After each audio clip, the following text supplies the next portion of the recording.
আজ আনা হয়েছে কাঁকড়া। এটা হচ্ছে সুন্দরী কাঁকড়া। দেখুন কাঁকড়ার গায়ে একটু ছিটছিট আছে, তাই জন্য এর নাম হচ্ছে সুন্দরী কাঁকড়া। মেনলি এটা সুন্দরবনে পাওয়া যায়। তো আজকে কাঁকড়া আনা হয়েছে, তো কাঁকড়া রেসিপি করব। একটা সময় কাঁকড়াকে আমি খুব ভয় পেতাম, মানে খেতে তো আমার খুবই ভালো লাগে, কিন্তু কাটা সেটা আমি পারতাম না। কিন্তু এখন শিখে গেছি কাঁকড়া কাটা। দেখুন সাইজটাও ভালোই আছে। তো প্রথমে সব দাঁড়াগুলোকে কেটে নিয়ে একটা একটা করে কেটে নেবো সব কটা কাঁকড়াকে। তো এই রেসিপিটি আজকে আপনাদের সঙ্গে শেয়ার করব। এই যে দাঁড়াগুলোকে সব কেটে নিচ্ছি, মানে ভাত দিয়েই এটা কাটা হয়ে যায়।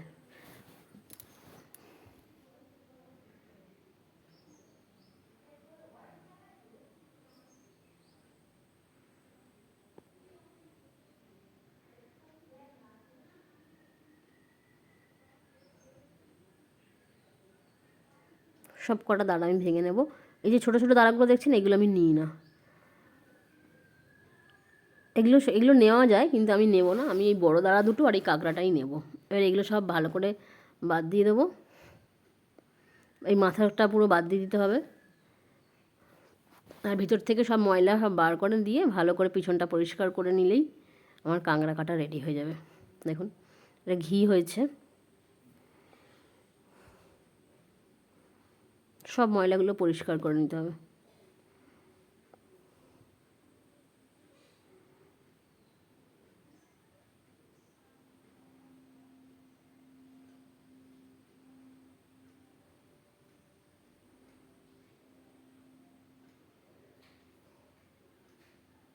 আপনারা ব্রাশ দিয়েও পেছনটা পরিষ্কার করে নিতে পারেন।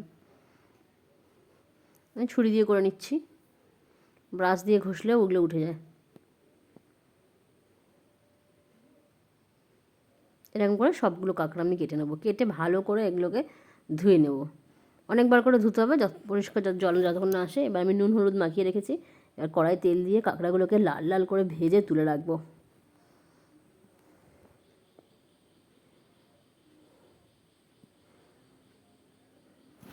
এবার ওই তেলের মধ্যে মিডিয়াম সাইজের আমি দুটো পেঁয়াজ দিয়ে দেবো।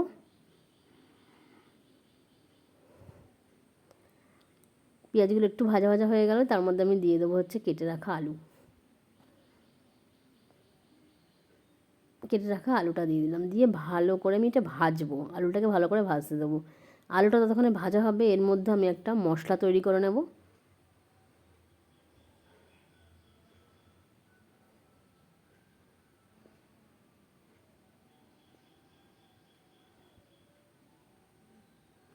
এতে নিয়ে নিচ্ছি আমি একটু আদা, পেঁয়াজ, রসুন, টমেটো।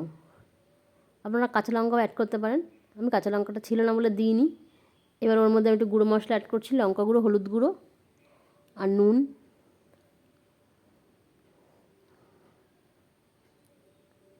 এবার ওই বেটে রাখা মশলাটাকে দিয়ে দেবো, আর মিক্সির বাটি ধুয়ে একটু জল দিয়ে ভালো করে কষবো যতক্ষণ না পর্যন্ত তেলটা ছাড়ে।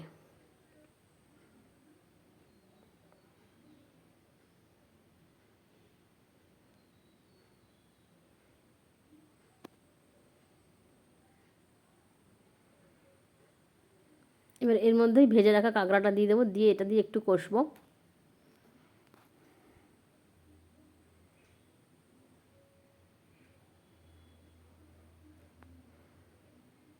এবার আপনারা যতটা গ্রেভি খাবেন সেই অনুযায়ী জল, এটা কষা হয়ে গেছে সেই অনুযায়ী জল দিয়ে দেবো,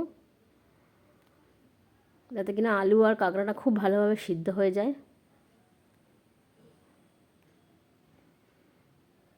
এবার আপনারা যেরকম গ্রেভি খাবেন সেরকম রাখবেন। দেখুন আমার কাঁকড়াটা পুরো রেডি হয়ে গেছে। আমি অল্প গ্রেভি রেখেছি, এটা একটু টেনে যাবে। তো আমার কাঁকড়ার ঝাল রেডি। এটাই আজকে আপনাদের সঙ্গে আমি শেয়ার করলাম।